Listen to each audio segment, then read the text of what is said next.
La estación de autobuses olía a diésel y a mañanas frías. Sofía, con sus 6 años y sus ojos demasiado grandes para su rostro, apretaba la mano de su madre, Elena, sintiendo el temblor que recorría sus dedos.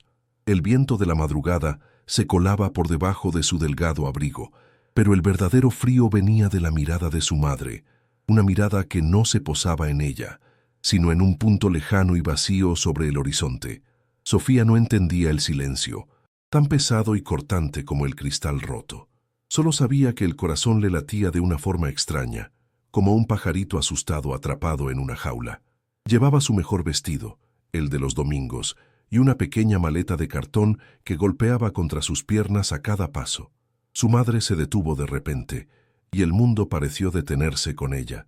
El autobús llegó con un silbido metálico, un monstruo ruidoso que exhalaba nubes de humo. Fue entonces cuando Elena se arrodilló, pero no para abrazarla.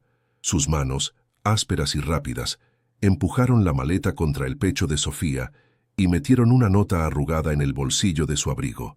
«Quédate aquí, no te muevas, alguien vendrá por ti», susurró, y las palabras salieron ahogadas, sin aire. No hubo un beso de despedida, ni una caricia en la mejilla donde la marca en forma de luna creciente parecía brillar bajo la luz pálida del amanecer. Elena simplemente se levantó, le dio la espalda y caminó hacia el autobús sin mirar atrás, cada paso más rápido que el anterior, como si huyera de un incendio. Sofía quiso gritar «mamá», pero la palabra se hizo un nudo en su garganta, un grito silencioso que nadie escuchó. Se quedó paralizada, una pequeña estatua de incredulidad en medio del andén desierto. El autobús se marchó, llevándose consigo el único mundo que conocía. El olor a escape llenó el aire y luego se disipó, dejando un silencio aún más profundo. Lentamente, sus deditos subieron hasta su mejilla, trazando el contorno de su marca. Recordó los susurros en la granja, las miradas de reojo de su abuela, la palabra «maldición», flotando en el aire como polvo. Por primera vez, esa pieza de su piel, esa luna que siempre había sido solo suya, se sintió como un crimen. Era la razón. Era por esto. La culpa, fría y afilada, se clavó en su pequeño corazón. El abandono no fue un accidente, fue un castigo, y ella, de alguna manera, se lo merecía. Las horas se arrastraron con una lentitud cruel. El sol subió, pero no calentó. La gente pasaba, un desfile de rostros anónimos que no se detenían, que no veían a la niña sentada en un banco de metal helado, abrazando una maleta como si fuera el último trozo de tierra firme en un océano. El hambre le retorcía el estómago, un dolor sordo que competía con el nudo en su pecho. No lloró. Las lágrimas estaban congeladas por el shock, atrapadas detrás de sus ojos muy abiertos, que seguían fijos en la carretera por donde su madre había desaparecido. Seguía esperando, porque una niña buena obedece, y ser buena era su única esperanza de que todo fuera un terrible error. Si la hubieras visto allí tan pequeña y sola, ¿qué habrías hecho? Al atardecer, cuando el cielo se tiñó de un naranja violento, una lágrima solitaria finalmente se desprendió y rodó por su piel, un camino caliente junto a su luna fría. La nota en su bolsillo era una bola de mentiras arrugadas. Nadie vendría. Ya lo sabía. El mundo no se había roto. Se lo habían roto. Y la mano que sostenía el martillo había sido la de su propia madre. Su existencia entera se redujo a ese instante, a ese silencio, a esa comprensión devastadora de que estaba sola de una manera tan absoluta que dolía respirar. Ella solo tenía 6 años, solo quería ser amada. Era demasiado pedir. Mientras el autobús se convertía en un punto en el horizonte, Elena no sintió alivio, sino el peso de un ancla hundiéndose en su alma. Cada kilómetro que la alejaba de la estación era un paso hacia una vida que ya estaba muerta. Regresó a la granja bajo el mismo cielo pálido, pero ahora todo parecía cubierto de ceniza, la tierra agrietada, el ganado flaco en los corrales, el silencio opresivo de la casa. Todo era un espejo de la sequía que sentía por dentro. Su suegra la esperaba en la puerta, con los ojos duros como piedras. No hubo un abrazo, solo una pregunta áspera. ¿Lo hiciste? Elena asintió, y con ese gesto, una parte de ella se quebró para siempre. Había sacrificado a su hija para salvar un mundo que ya se había desmoronado. La raíz de todo era el miedo, un veneno que había goteado lentamente en la familia. La abuela, una mujer forjada en supersticiones antiguas, había sentenciado a Sofía desde su nacimiento. La marca en forma de luna, decía, era un presagio, una sombra que atraía la desgracia. Cuando la primera cosecha se perdió y los animales comenzaron a enfermar, sus susurros se convirtieron en acusaciones. El padre de Sofía, un hombre rudo y desesperado por la ruina inminente, encontró en esas palabras un culpable fácil para su fracaso. Para él, la niña no era su hija, era la encarnación de su mala suerte, un recordatorio diario de todo lo que estaba perdiendo. Elena, atrapada entre el amor por su hija y el terror a perder a su esposo y su hogar, era demasiado débil para luchar. Su justificación era un frágil escudo contra una culpa monstruosa. Se repetía a sí misma que era un mal necesario, un sacrificio para el bien mayor. ¿Qué futuro le esperaba a Sofía en una tierra maldita, con un padre que la despreciaba y una abuela que la veía como un demonio? Quizás, en otro lugar, alguien podría ver más allá de su marca. Quizás, al abandonarla, en realidad la estaba salvando. Era una mentira conveniente, un cuento que se contaba en las noches de insomnio, mientras abrazaba la almohada vacía a su lado, buscando un calor que ya no existía. Pero en el fondo de su ser, una voz helada le recordaba la verdad. La cobardía no es una forma de amor. ¿Tú habrías hecho algo diferente en su lugar? La decisión no fue solo un abandono, fue una amputación. Elena caminaba por la casa como un fantasma, viendo a Sofía en cada rincón vacío. La pequeña silla de madera junto a la chimenea, los dibujos infantiles olvidados en un cajón, el olor de su ropa que aún permanecía en el armario. Tocaba estos objetos con una mezcla de anhelo y repulsión, como si fueran reliquias de una vida que ella misma había destruido. Su esposo y su suegra actuaban como si Sofía nunca hubiera existido, una herida que se negaban a nombrar. Pero el silencio era más ruidoso que cualquier grito. Elena había elegido su bando, pero al hacerlo, se había quedado completamente sola, prisionera en una familia sin alma. Las semanas se convirtieron en meses, y la granja no mejoró. La lluvia no llegó, y el ganado siguió muriendo. La aún maldición no se había ido con la niña, al contrario, parecía haberse aferrado a las paredes de la casa, alimentándose de la culpa y el silencio. El padre se volvió más amargo, la abuela más resentida, y Elena se marchitó. La ausencia de Sofía no trajo la salvación, sino una condena más profunda. Se dio cuenta, con una claridad aterradora, de que el mal augurio no estaba en la piel de su hija, sino en la debilidad de sus propios corazones. Habían arrancado la flor más pura de su jardín, esperando que así dejara de llover, sin entender que la verdadera tormenta estaba dentro de ellos. Así, la mujer que abandonó a su hija se convirtió en una extraña en su propia vida. Por las noches, miraba la luna a través de la ventana, esa misma luna que brillaba en la mejilla de Sofía, y se preguntaba si su pequeña sentiría frío, si tendría hambre, si alguien la estaría abrazando. El abandono no solo destruyó el mundo de una niña de 6 años, también aniquiló el futuro de la mujer que la dejó atrás, dejándola con nada más que el eco de un nombre que ya no se atrevía a pronunciar. Ella creyó que estaba escapando de una maldición, pero en realidad acababa de crear la suya propia. ¿Puede una decisión nacida del miedo traer algo más que desolación? La estación de autobuses fue reemplazada por los pasillos fríos de una estación de policía y luego por las puertas de hierro de un orfanato público. El lugar olía a desinfectante y a tristeza vieja. A Sofía le quitaron su vestido de domingo, le cortaron el cabello de forma desigual y le asignaron una cama en un dormitorio con otras 20 niñas. Nadie le preguntó su historia. Nadie la abrazó. Era solo un número más, un expediente en un archivador metálico. La pequeña maleta de cartón, su último vínculo con el pasado, desapareció en un depósito. Allí dentro, aprendió la primera y más dura lección de su nueva vida. Ser invisible era una forma de protección. Bajaba la mirada, caminaba pegada a las paredes y hablaba solo en susurros, como si temiera que el sonido de su propia voz pudiera delatar su existencia y traerle más dolor. El hambre en el orfanato era una bestia de dos cabezas.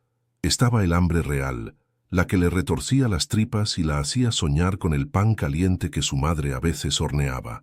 Pero había otra, mucho más cruel, el hambre de un toque, de una palabra amable, de un nombre dicho con cariño.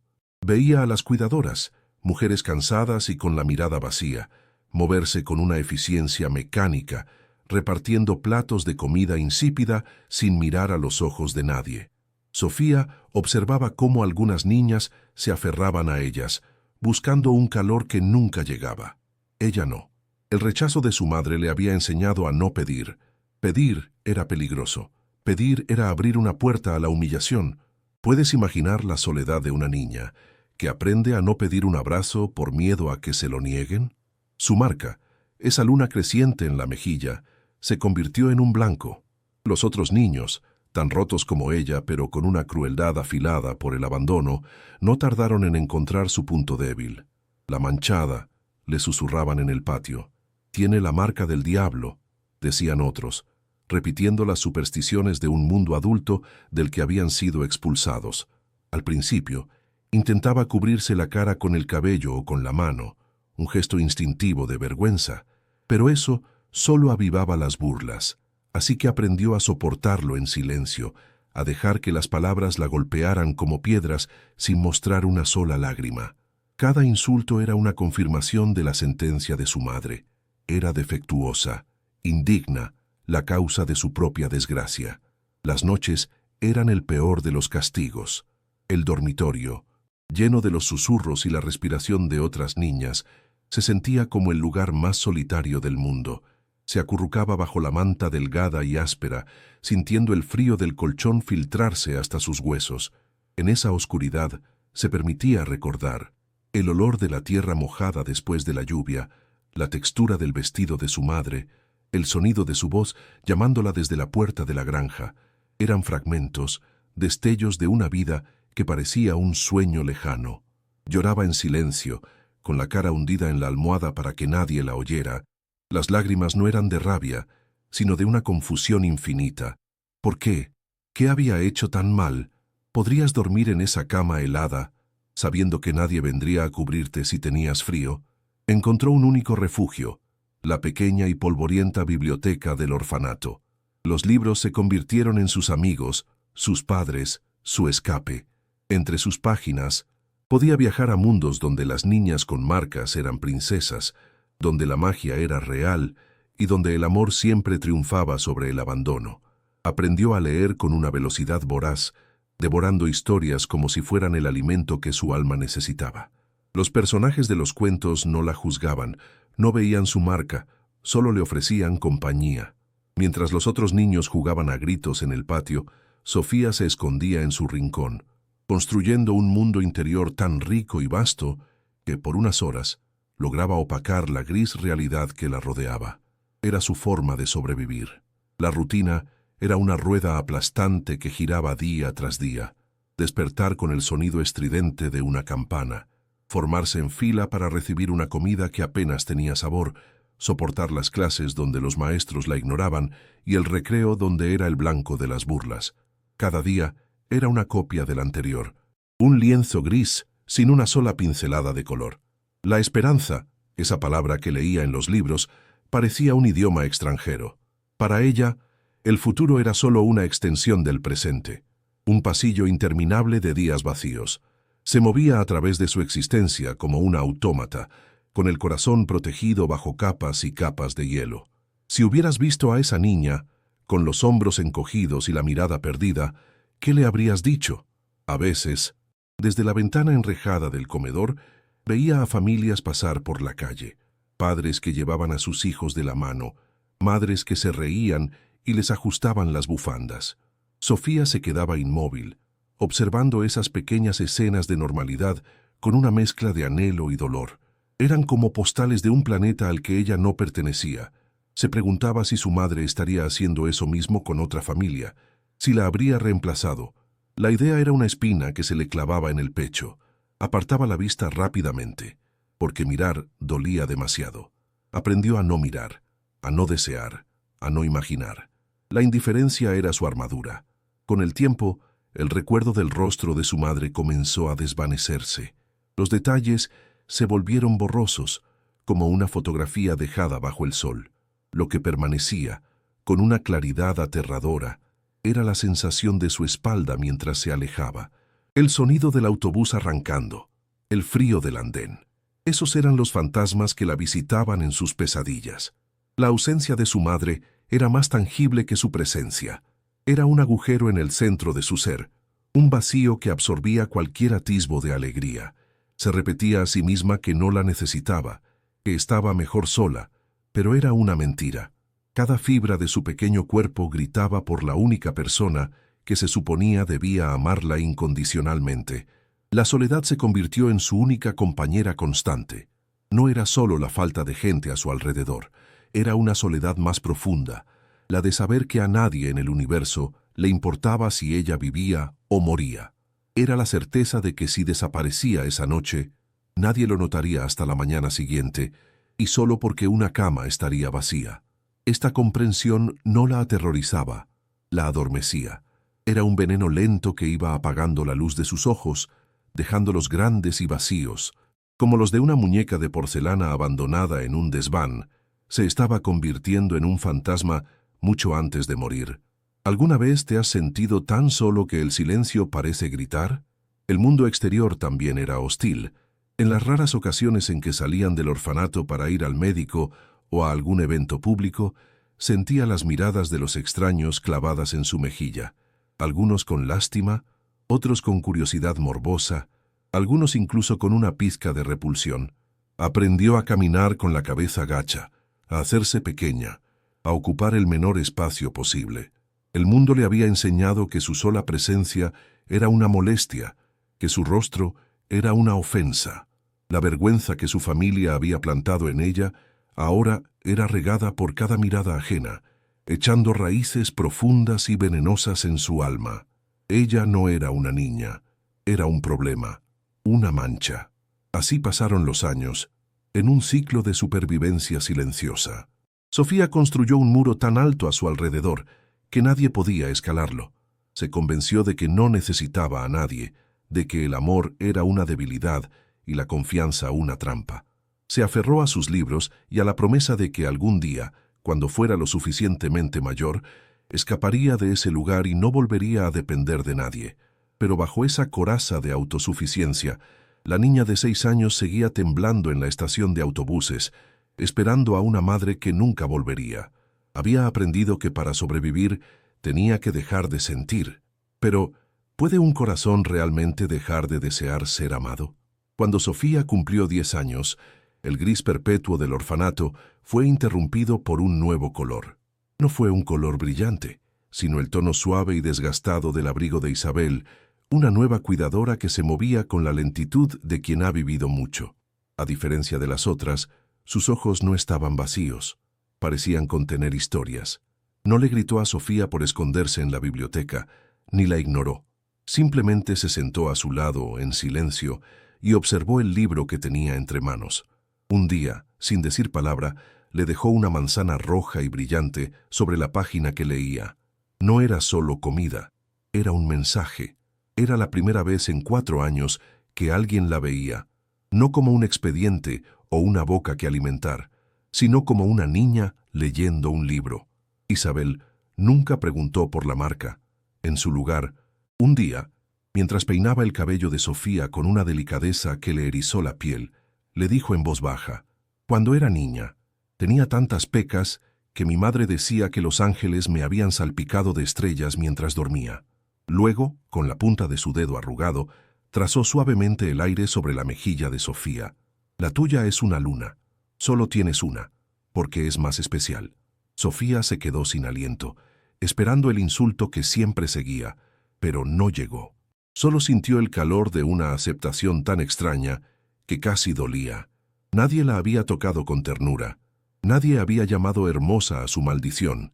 ¿Es posible que una sola palabra pueda empezar a sanar una herida que lleva años abierta? Viendo su voracidad por la lectura, Isabel comenzó a traerle libros de su propia casa. No eran cuentos de hadas, sino viejos manuales de anatomía, enciclopedias de botánica y atlas del cuerpo humano. El conocimiento es la única armadura que nadie te puede quitar, le decía. Sofía devoraba esas páginas con una nueva clase de hambre. Descubrió la lógica perfecta del sistema circulatorio, la asombrosa complejidad de una célula, la arquitectura de los huesos. Por primera vez, entendió que el cuerpo no era una fuente de vergüenza, sino una máquina milagrosa. El mundo dentro de esos libros era ordenado, predecible y justo. Un lugar donde cada parte tenía un propósito. Era el refugio perfecto para una niña cuyo mundo exterior había sido puro caos. Poco a poco, algo dentro de ella comenzó a cambiar. Empezó a levantar la vista del suelo, a responder a las preguntas en clase con una voz que ya no era un susurro. La vergüenza de su marca no desapareció, pero se transformó. Ya no era un símbolo de por qué la habían abandonado, sino simplemente una parte de su geografía facial, como sus ojos o su nariz. Isabel le había dado un regalo invaluable, la duda. La duda de que quizás su madre, su abuela y los niños del patio estaban equivocados. Quizás no estaba rota, quizás solo estaba herida. Esa pequeña grieta en su coraza de indiferencia fue suficiente para que un tímido rayo de luz comenzara a filtrarse. A veces, todo lo que una niña necesita es que alguien le diga, «Yo creo en ti». Fue en las páginas de un libro sobre cirugía cardíaca donde encontró su vocación. Vio los dibujos de corazones rotos, de válvulas que no cerraban, de arterias obstruidas, y sintió una conexión visceral. Ella sabía lo que era tener el corazón roto. Entendió que sanar no era borrar las cicatrices, sino hacer que el músculo volviera a latir con fuerza a pesar de ellas. El deseo de convertirse en doctora se encendió en su interior, no como una ambición, sino como una necesidad. Quería entender el dolor para poder repararlo. Quería usar sus manos no para esconder su rostro, sino para devolverle la vida a otros. Su herida más profunda se estaba convirtiendo en el mapa hacia su propósito. ¿Alguna vez has sentido que tu mayor dolor podría ser también tu mayor fortaleza? Ya no era solo la niña de la estación de autobuses, era Sofía, la estudiante que pasaba las noches bajo una manta con una linterna, memorizando el nombre de cada hueso del cuerpo humano. Era la niña que ya no se escondía, sino que se preparaba. El orfanato seguía siendo un lugar frío, y la soledad aún la visitaba en las noches más oscuras, pero ya no era una prisionera. Ahora tenía un plan de escape, uno construido con conocimiento, disciplina y la esperanza silenciosa que Isabel había sembrado en ella. La semilla que su madre había arrojado en tierra estéril había encontrado, contra todo pronóstico, una gota de agua, y estaba empezando a germinar, decidida a crecer no hacia el pasado, sino hacia la luz. El camino hacia la luz estaba pavimentado con viejos fantasmas. La ambición de Sofía, antes un secreto guardado en los libros, ahora era visible para todos. Con el apoyo de Isabel, se postuló para una beca en una prestigiosa escuela secundaria de ciencias, un puente hacia la universidad y su sueño de ser doctora. Era su primera gran apuesta, un paso fuera de los muros protectores del orfanato hacia un mundo que la juzgaría. Preparó su examen con una disciplina feroz. Las noches se volvieron un borrón de fórmulas y diagramas. Por primera vez en años, sintió una chispa de esperanza tan intensa que le daba miedo. El miedo a que, si soplaba demasiado fuerte, se apagaría para siempre, dejándola en una oscuridad aún más profunda que antes. Pero el mundo exterior no había cambiado. El director de la escuela la entrevistó con una mirada que parecía atravesarla para leer el expediente de huérfana que llevaba invisiblemente colgado al cuello. Sus preguntas no eran sobre su conocimiento, sino sobre su estabilidad y sus orígenes. Fue una humillación sutil, una forma de recordarle que, sin importar cuán alto apuntara, siempre sería la niña de la estación de autobuses. Los otros aspirantes, con sus ropas nuevas y sus padres esperando en el pasillo, la miraban con una mezcla de curiosidad y desdén. La marca en su mejilla ardía bajo sus miradas y la coraza que había tardado años en construir comenzó a agrietarse, dejando entrar el frío de la duda. La crueldad de sus compañeros en el orfanato también evolucionó. Su excelencia ya no era motivo de burlas infantiles, sino de una envidia afilada y venenosa. La llamaban la doctora de los pobres, un apodo cargado de sarcasmo. Un día antes del examen final para la beca, encontró sus apuntes de biología, el trabajo de meses, destrozados y arrojados a un charco de lodo en el patio. Nadie confesó, nadie fue castigado. Fue un acto de sabotaje silencioso y brutal que le gritaba el mismo mensaje de siempre. No perteneces, no mereces esto. Se quedó mirando los papeles manchados, sintiendo cómo el esfuerzo y la esperanza se disolvían en agua sucia. Y la soledad la golpeó con la fuerza de un puño. El día del examen. Su mente era un campo de batalla. Las palabras del director, las miradas de los otros chicos, la imagen de sus notas arruinadas, todo se agolpaba en su cabeza. Se sentó frente al papel, pero las preguntas parecían escritas en un idioma extranjero. El corazón le latía con una violencia descontrolada, no como el músculo perfecto que había estudiado, sino como un pájaro atrapado golpeando las rejas de su jaula. El pánico la paralizó. Las palabras se desvanecieron. El lápiz temblaba en su mano. Entregó el examen casi en blanco. El fracaso fue absoluto, una puerta de acero cerrándose de golpe en su cara. Fue la confirmación tangible de la voz que siempre había susurrado en su interior. No eres suficiente. La derrota la arrastró de vuelta a la oscuridad. Se encerró en sí misma, reconstruyendo el muro a su alrededor, ladrillo por ladrillo. Dejó de ir a la biblioteca. Evitaba a Isabel. Pasaba horas en el dormitorio, en silencio, trazando con el dedo la luna en su mejilla, sintiéndola de nuevo como una quemadura, como la firma de su maldición.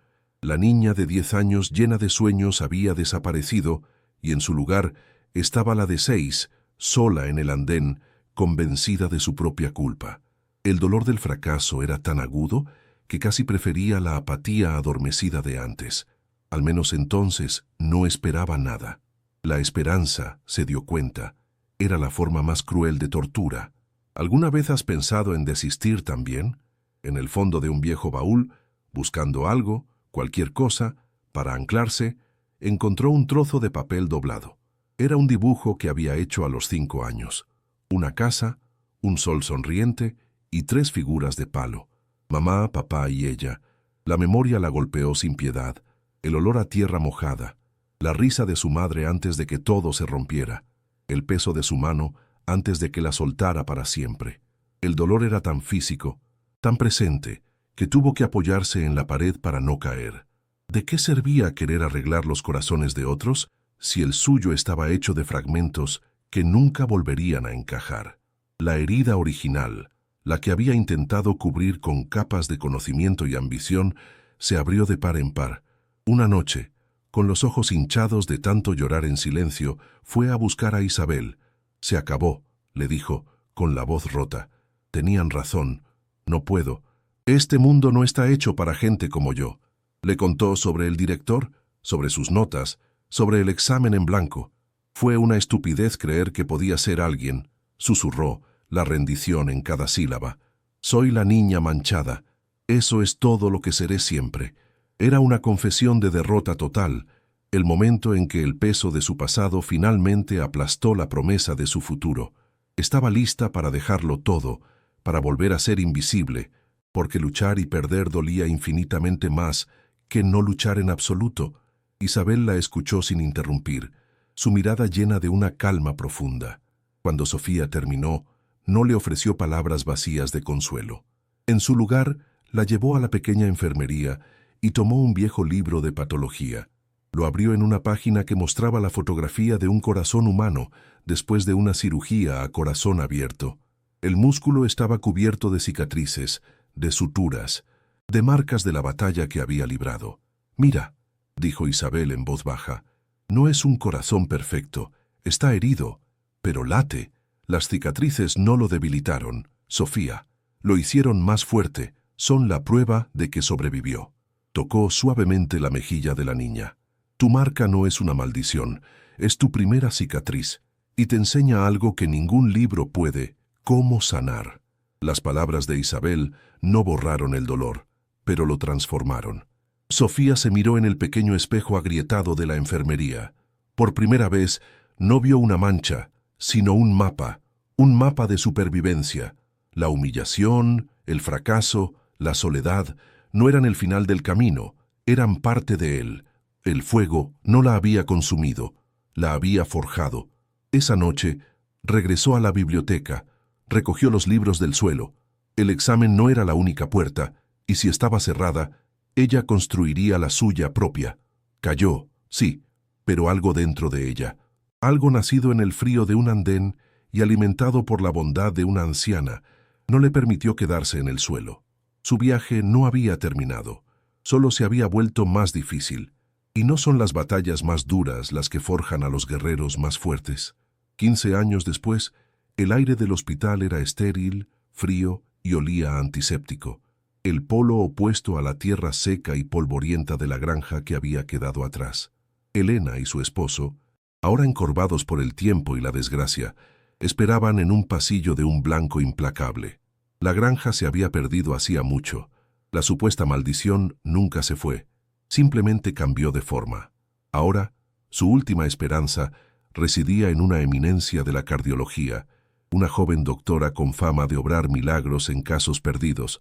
Estaban allí como mendigos, no de dinero, sino de tiempo. El hombre que una vez se sintió un rey en su tierra yerma, ahora era solo un paciente asustado, y la mujer que abandonó a su hija por miedo se aferraba a la esperanza de que una extraña pudiera salvarlos. La puerta de la consulta se abrió con un suave silbido. Entró la decranda Sofía Ramírez. No era una niña frágil, sino una mujer cuya postura erguida y mirada directa irradiaban una autoridad tranquila. Su bata blanca, impecable, era una armadura forjada en noches de estudio y años de disciplina. Llevaba el cabello recogido en un moño severo, un gesto profesional que, sin querer, dejaba al descubierto la mejilla, donde la marca en forma de luna creciente reposaba sobre su piel. Ya no era una mancha que ocultar, sino una parte de ella, tan indiferente como el color de sus ojos. Caminó hacia la cama del paciente, con los expedientes en la mano, y por un instante, fue solo una doctora a punto de empezar su trabajo, una extraña a punto de conocer a dos desconocidos. Para Elena, el tiempo se fracturó. Sus ojos no vieron a la doctora, sino la marca, la luna, la misma luna que había besado a escondidas en la cuna y que luego había sentenciado como una maldición. El aire se escapó de sus pulmones en un jadeo silencioso. La mujer de pie frente a ella, con esa confianza que parecía tallada en mármol, era su hija. La niña que había dejado en una estación de autobuses con una maleta de cartón y una mentira.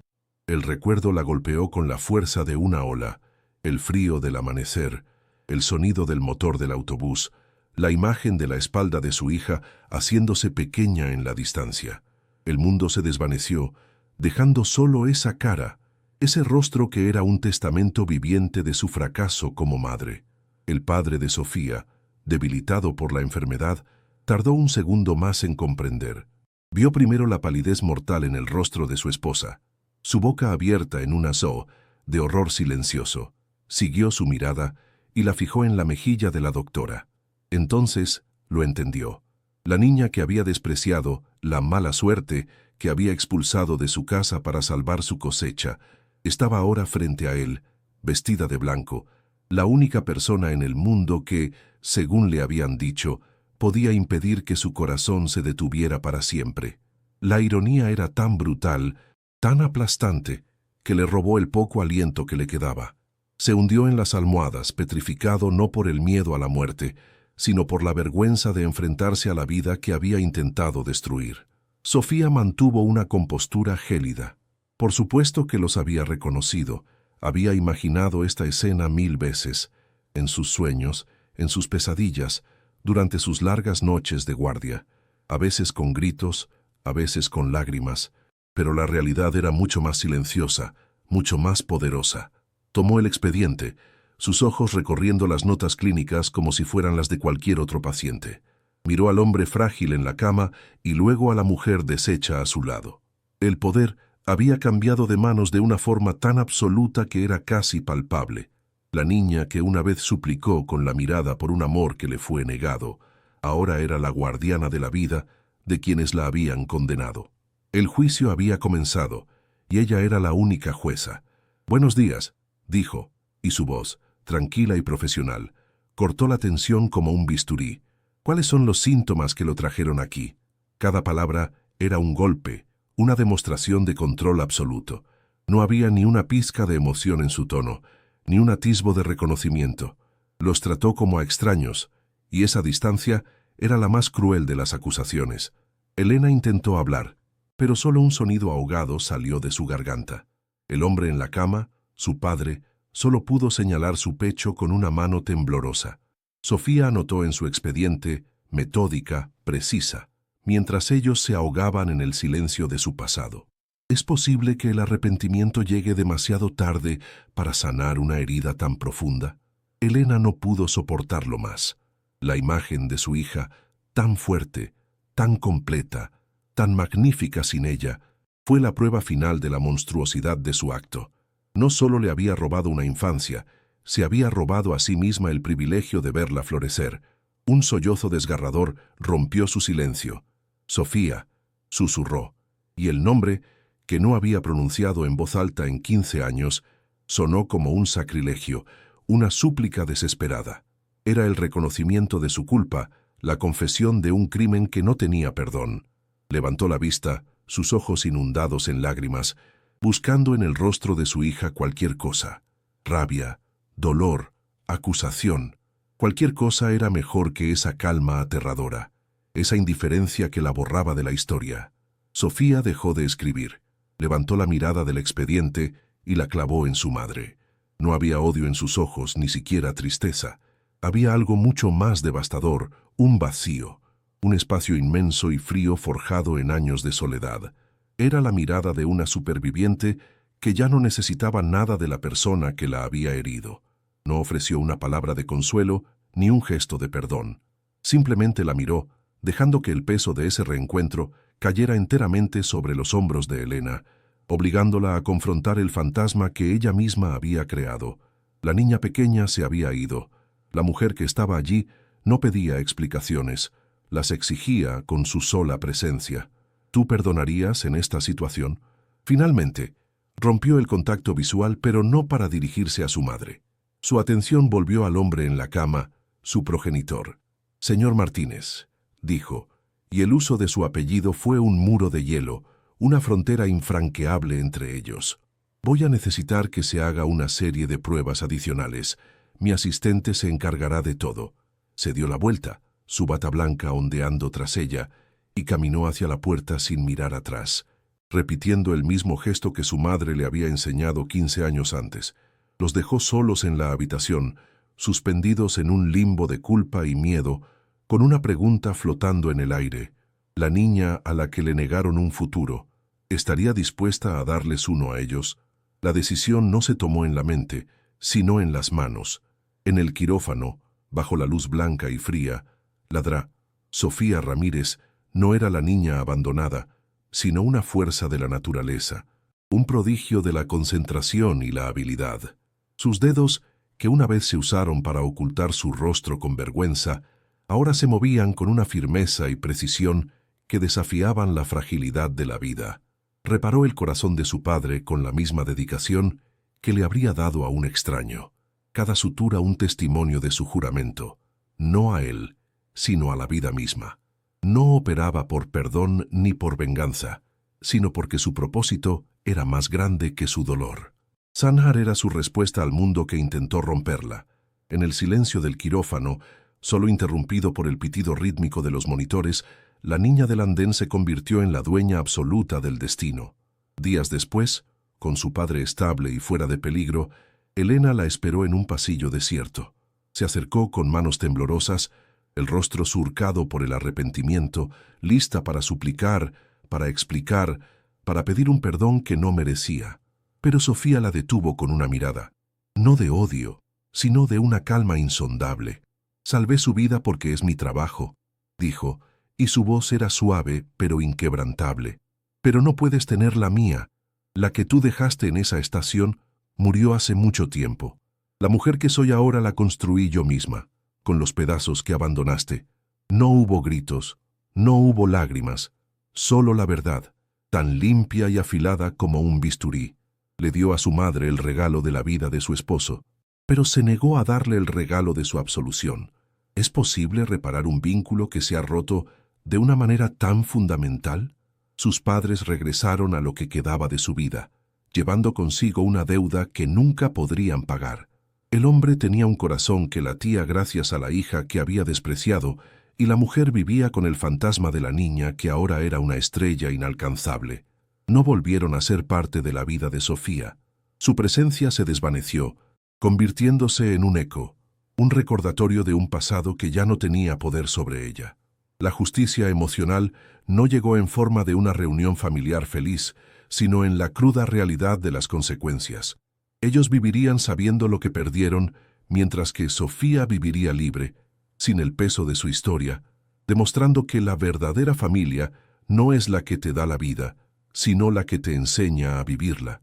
El verdadero futuro de Sofía no estaba en el pasado, sino en las vidas que tocaba. Con el tiempo, usó su creciente influencia para crear una fundación que ayudaba a niños de orfanatos a acceder a una educación de calidad. Volvía a menudo al viejo edificio, ahora renovado gracias a sus donaciones, y se sentaba en la misma biblioteca polvorienta donde una vez se escondió del mundo. Allí, rodeada de niños con sus propias cicatrices visibles e invisibles, les contaba historias, no de princesas, sino de científicos, artistas y pensadores. A una niña que se cubría una quemadura en el brazo, le dijo que las estrellas también tenían cicatrices y por eso brillaban más. Estaba devolviendo el regalo que Isabel le había dado, convirtiendo su herida en un faro para otros. Ya no miraba la luna en el cielo con anhelo o tristeza. La veía como un reflejo, un recordatorio de su propio viaje.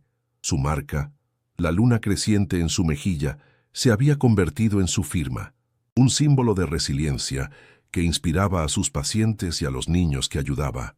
La niña que fue rechazada por una marca en su piel se convirtió en una mujer celebrada por la fuerza que esa misma marca llegó a representar.